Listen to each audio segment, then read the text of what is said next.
The Flood of Motivators. In India, we see nowadays a flood of motivators or different acharyas and gurus is going on.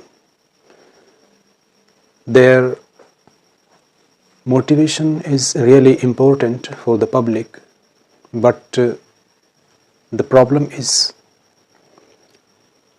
the public really capable of getting that much information equally? The lectures which have been delivered by so many intelligent personalities, that is really praiseworthy, but there are some things which should be kept into the mind. Thousands of videos have been uploaded on YouTube or different media. But has it not become just a game of entertainment? People are that much habitual to just moving the fingertips onto mobile phones.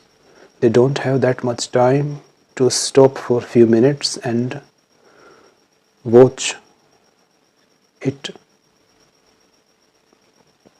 But the thing is that all those acharyas or gurus are determined to give their teachings only to those who are really interested and who deserve. If 1000 people are listening to their discourse, if only 2 or 3 persons are at receptive mode and accept their teachings and apply it in their life, then their intention is fulfilled. There is no problem then. But even one, if is not there, then it becomes something disinteresting thing. Yet the second aspect of it is a motivator or an acharya or a lecturer has an energy into himself. He has some particular experience or knowledge into him. He has to utilize it. If he won't do it, then what else is he going to do with this energy? So he is right at his place to do that. But that what I want to say is the requirement which is there for the public, for the teachings, is not really that much. If even a very good, important thing is in bulk, if we have a lot of such things and always ready at hand, somehow the public becomes negligent and ignorant of it, because it is always present in front of them. But the point is, those people who really deserve any teaching, they do not wait for any lecturer to give or to deliver any teaching. They simply search for that. It is something like that. If a person is deceased, if he has some ailment, then he is bound to go to visit a doctor. He will not need any advice from somebody to go to the doctor because he has some disease.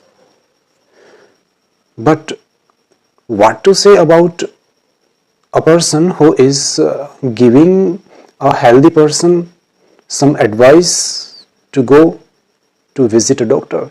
even if he doesn't have any disease. And second thing is, if we are really so much careful about our life, the health should be maintained beforehand. Such a condition should not arise that once a person becomes ill, then he would go to the doctor. Why not maintain the health beforehand? In the same manner, if the people in common are given the advice to stay their life with such a vicinity or a company, better say a satsang, where he is bound to live in a life where decorum is entertained or followed, then those problems which are really there will not arise. But since the facilities now through media have become so great, anybody, whoever is not really capable of delivering any lectures, and even those who are just doing this just for a purpose of earning money, has turned it into a business. And this way, even those lecturers who are really deserving and great and experienced, they have somehow been mixed into those people who are just delivering such useless informations also, which are not really important for the public. In short, I would like to say a real motivator or a guru or any acharya should always be unbiased. His teachings given to the public should not have any bias. And whatever he says should be authentic. It should come out from his experience, not from the books.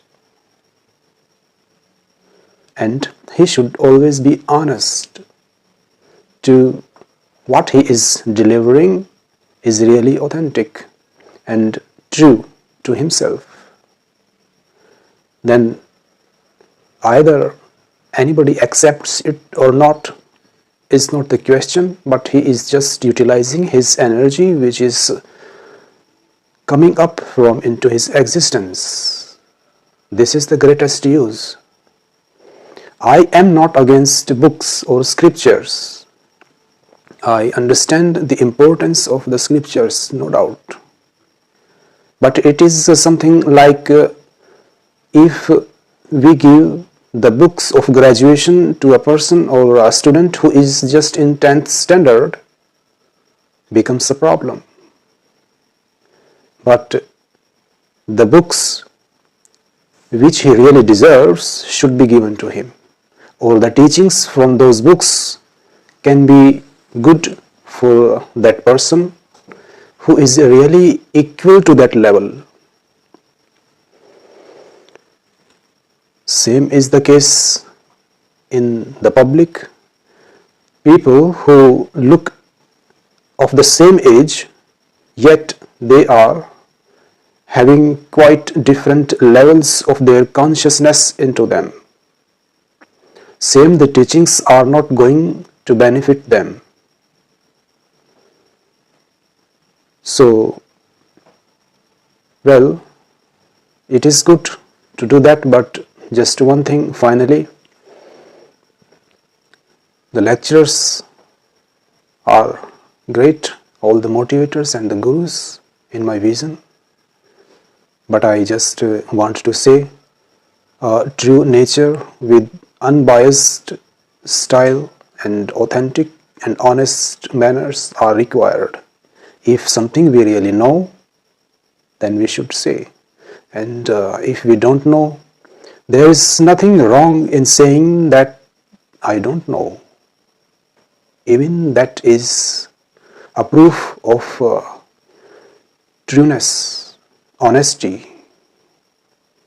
Thank you.